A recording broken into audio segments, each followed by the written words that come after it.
Hello everyone, कैसे हैं आप सब। एक बार पुनः शिव कोचिंग क्लासेस पर स्वागत है। उम्मीद करता हूं आप सब अच्छे होंगे, मस्त होंगे, बेहतर होंगे, आपकी पढ़ाई बेहतर चल रही होगी। बोर्ड एग्जाम 2024 के लिए निरंतर आप लोगों के लिए बच्चों हेल्पफुल वीडियो प्रोवाइड कर रहा हूं। इसके पहले मैंने जो भी वीडियोस लेक्चर प्रोवाइड किया वो आपको प्लेलिस्ट में मिल जाएगा। आज हम चर्चा करेंगे कि कौन कौन से निबंध तैयार करना है 2024 के एग्जाम के लिए।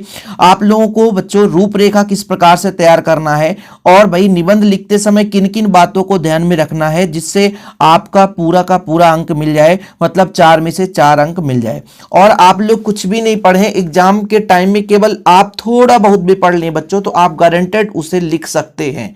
तो चलिए सबसे पहले हम बात कर लेते हैं बच्चों कि कौन कौन सा निबंध आ सकता है। मैं आपको 2 यदि 3 बता दूं उसने में बच्चों क्लियर है कि आना ही आना है। पहला जो लगातार आपके 4 से 5 वर्ष में आप देखोगे वो है पर्यावरण प्रदूषण।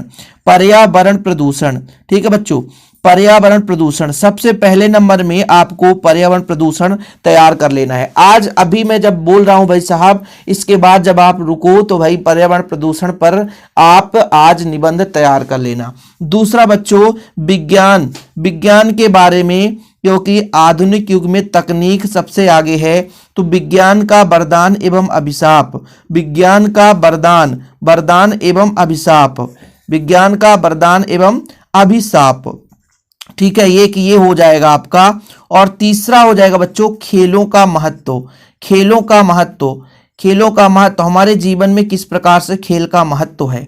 मात्र मैं कहता हूं 3 तैयार कर लो, बाकी तो आपको और भी तैयार करना है। तो भाई साहब इसके ऑप्शनल में कंप्यूटर में यदि लिख दूं तो विज्ञान से संबंधित ही कंप्यूटर है, मतलब विज्ञान वरदान अभिशाप आपसे बन रहा है तो आप कंप्यूटर आसानी से लिख सकते हैं, बिल्कुल तकनीक है उसी से संबंधित।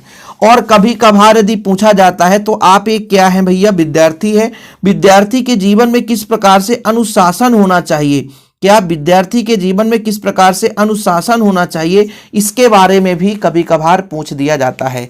वैसे तो फर्स्ट में प्रायोरिटी आप दोगे बच्चों किसको, पर्यावरण प्रदूषण को, जो कि आज अभी के अभी तैयार करना है, इसमें कोई कंप्रोमाइज नहीं रहेगा। और आपको मैं पूरा सिस्टमेटिक लिखने का तरीका भी बताने वाला हूं कि किस प्रकार से लिखेंगे।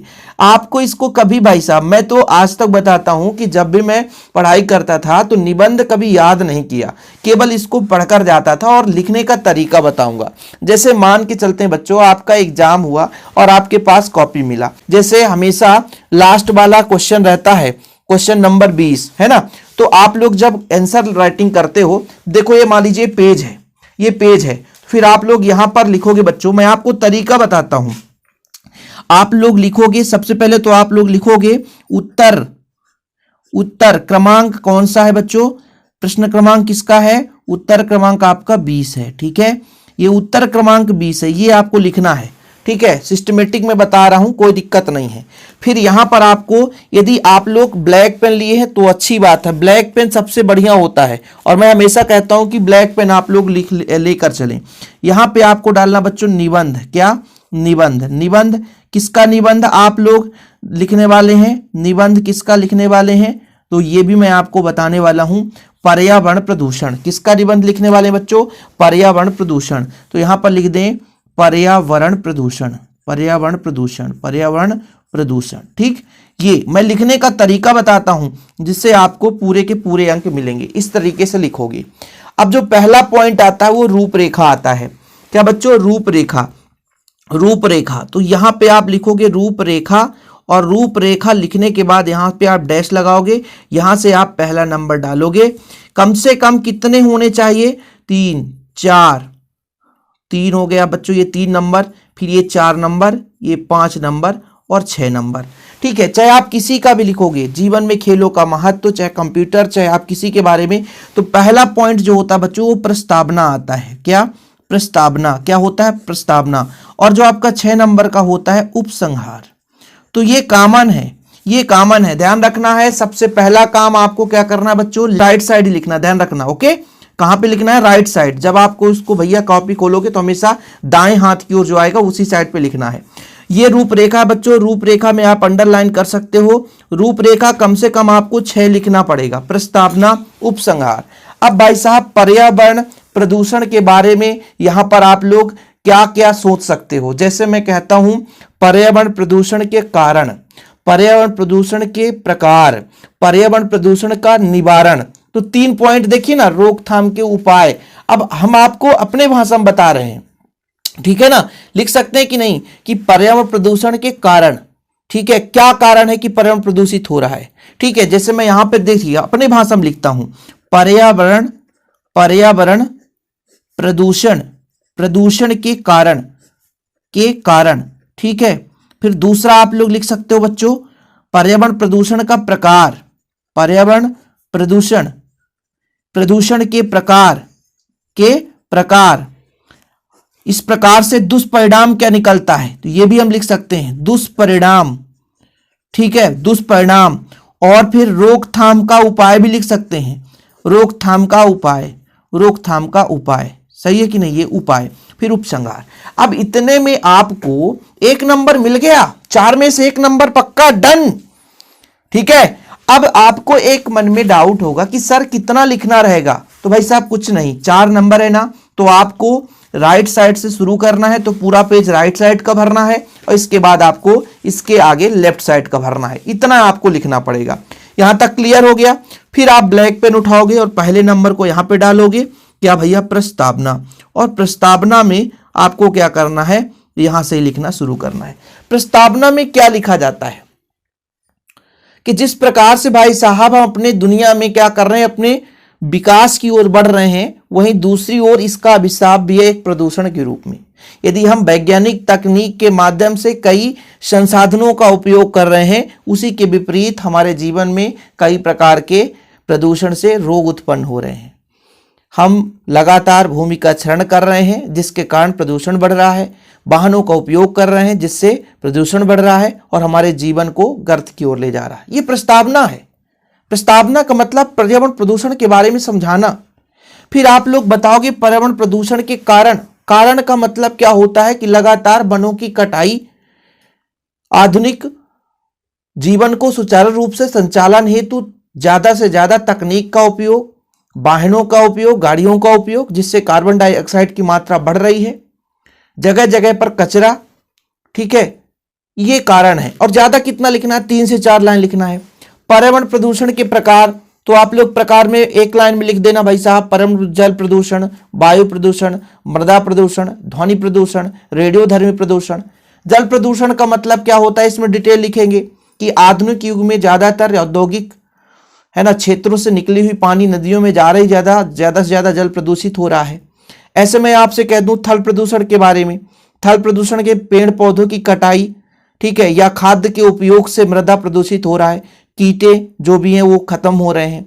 ध्वनि प्रदूषण, मोटर, कार, वाहन, गाड़ी आदि के उपयोग से ध्वनि ज्यादा मात्रा में, है ना, उत्पन्न हो रहा है, जिससे पागलपन जैसे बीमारी उत्पन्न हो रहा है। रेडियोधर्मी प्रदूषण क्या है, जैसे विस्फोटक पदार्थ का प्रयोग करते हैं तो वो मलबा में तब्दील होता है, उससे क्या होता है कि भाई साहब जमीन के कीटाणु भी नष्ट हो जाते हैं और आने वाले पीढ़ी पर बुरा प्रभाव पड़ता है। ठीक है, इसके रोकथाम के उपाय क्या हैं। दुष्परिणाम, दुष्परिणाम तो आप बता सकते हो भाई, दुष्परिणाम का तात्पर्य है कि इससे हमारे जीवन में किस प्रकार से खतरा उत्पन्न होता है।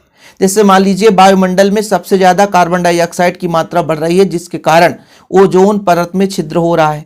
ठीक है, ओजोन परत के क्षरण होने से पराबैंगनी किरणें का बढ़ने का थोड़ा सा कहीं ना कहीं अनुमानता परसेंटेज बढ़ रहा है। मतलब पराबैंगनी किरणें हमारे जीवन में क्या करती हैं, कैंसर जैसी बीमारी उत्पन्न कर सकती है। कार्बन डाइऑक्साइड की मात्रा लगातार बढ़ रही है। पेड़ पौधों की कटाई होने के कारण, है ना, ऑक्सीजन जो है बनता था, वो ऑक्सीजन की कमी होती है, कार्बन डाइऑक्साइड बढ़ रहा है।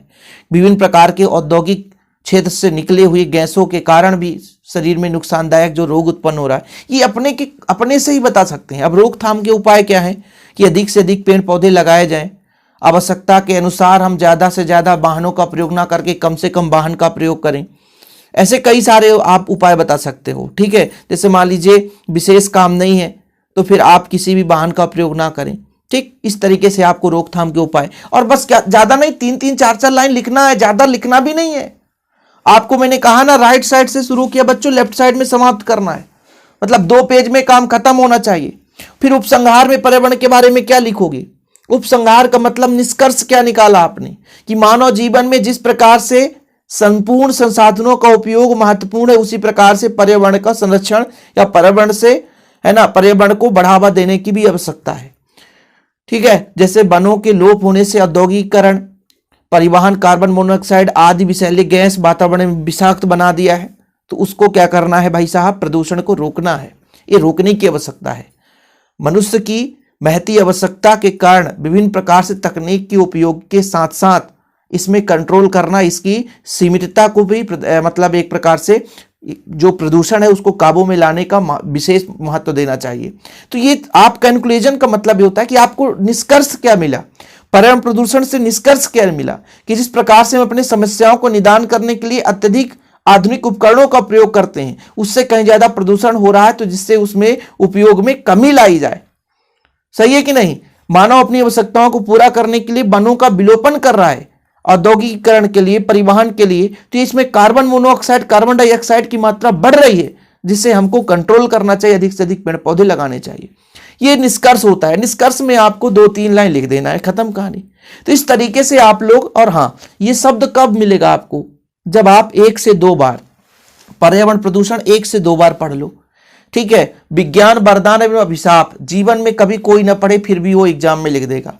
आपका 2 रूपरेखा में 2 पॉइंट तो क्लियर है, प्रस्तावना, उपसंहार, इसमें कोई दिक्कत ही नहीं। जैसे कंप्यूटर का आ गया तो कंप्यूटर का उपयोग, है ना, कंप्यूटर का हमारे जीवन में क्या है, महत्व।